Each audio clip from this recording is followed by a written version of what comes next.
Hello বন্ধুরা, আজকে আবার চলে এসেছি তোমাদের কাছে একটা ছোট্ট ভিডিও নিয়ে। অ্যাকচুয়ালি কী বলো তো, আজকে একটু টুকটাক অনেকগুলো ভিডিও শ্যুট করলাম, তো ভাবলাম যে একটু এই তোমার ড্রেসিং টেবিলের জিনিসপত্রগুলো একটু গুছিয়ে রাখি। অ্যাকচুয়ালি কী হয় বলো তো, যখন ভিডিও করতে যায় তখন তো জিনিসপত্র প্রচণ্ড সব কিছু নামিয়ে ফেলি, নিয়ে সবই ম্যাসি হয়ে যায়, বুঝতেই পারছো। ঠিক মতন প্রপার ওয়েতে গোছানো থাকে না, তার মধ্যে অনেক রকম পায়েল চেঞ্জ করতে হয়, নেল পেন্ট চেঞ্জ করতে হয়, অনেক কিছু করতে হয়। তাছাড়াও আরও অনেক কিছুই এদিক ওদিক হয়ে যায়, তো সময়ই পাচ্ছিলাম না ঠিক মতন করে জিনিসগুলো গুছিয়ে রাখার, বুঝলে। তো সেইগুলো গুছিয়ে না রাখার জন্য সমস্ত কিছু ওলটপালট হয়ে গেছিলো, কোথায় কি আছে না আছে কিছুই ঠিক মতন খুঁজে পাচ্ছিলাম না। তো ভাবলাম আজকে একটু সময় পেয়েছি, মানে যতগুলো ভিডিও শ্যুট করার ছিল সেগুলো কমপ্লিট হয়ে গেছে, তো ভাবলাম একটু যতটা পারি অ্যারেঞ্জ করে রাখি, তাতে কি হয় আমার একটু সুবিধা হবে, তাই না। তো সেই একটু বসেছি গোছগাছ করতে। আর এটা আমার নেল পেন্টসের বক্স, তো এর মধ্যে যত রকম নেল পেন্টস আছে আমি এর মধ্যে অ্যারেঞ্জ করে রাখি।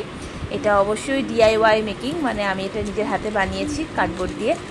তো সেই জন্য এক জায়গায় দেখবে যে জিনিসগুলো একই রকম জিনিস এক জায়গায় থাকলে জিনিসটা খুঁজে পেতে সুবিধা হয়, তাই না। তো সেই জন্য এই বক্সটার মধ্যে আমি সমস্ত নেল পেন্টস রাখি। আর আরেকটা যে বক্স আছে সেটার মধ্যে আমি আমার অ্যাঙ্কলেটস আর টোরিংগুলো রাখি। তো আজকে এই নতুন অ্যাঙ্কলেটসটা পরে ভিডিও করেছি, আর দেখো এটা খুলতে গিয়ে আমার হাতে খুব জোরে আমি ব্যথা পেয়ে গেছি। ওই তোমার যে পিনটা থাকে ওটা হাতের মধ্যে একটু ফুটে গেছিলো। তো যাই হোক, কিছু করার নেই, অ্যাঙ্কলেটসটা চেঞ্জ করব, কারণ এই অ্যাঙ্কলেটসটা না খুব সুন্দর, জানো তো, স্টোন বসানো, ছোট ছোট স্টোন আছে, তো খুব সুন্দর লাগে দেখতে। তাই জন্য এগুলো আমি সব সময় পরি না, যেগুলো আমি রাফ অ্যান্ড টাফ ইউজ করি, এই যে পাতলা সরু সরু চেনগুলো দেখছো, তো এইগুলোই আমি এখন পরে নেবো, যেগুলো ঘরে নর্মালি আমি পরে থাকি। তো সেগুলো এখন চেঞ্জ করে নিচ্ছি আর জায়গাটা একটু টুকটাক করে গুছিয়ে নেবো। এই জন্যই আজকে ছোট্ট করে একটা ভিডিও তোমাদের কাছে দিলাম। তো ভিডিওটা কেমন লাগছে অবশ্যই কমেন্ট করে জানাবে, ঠিক আছে।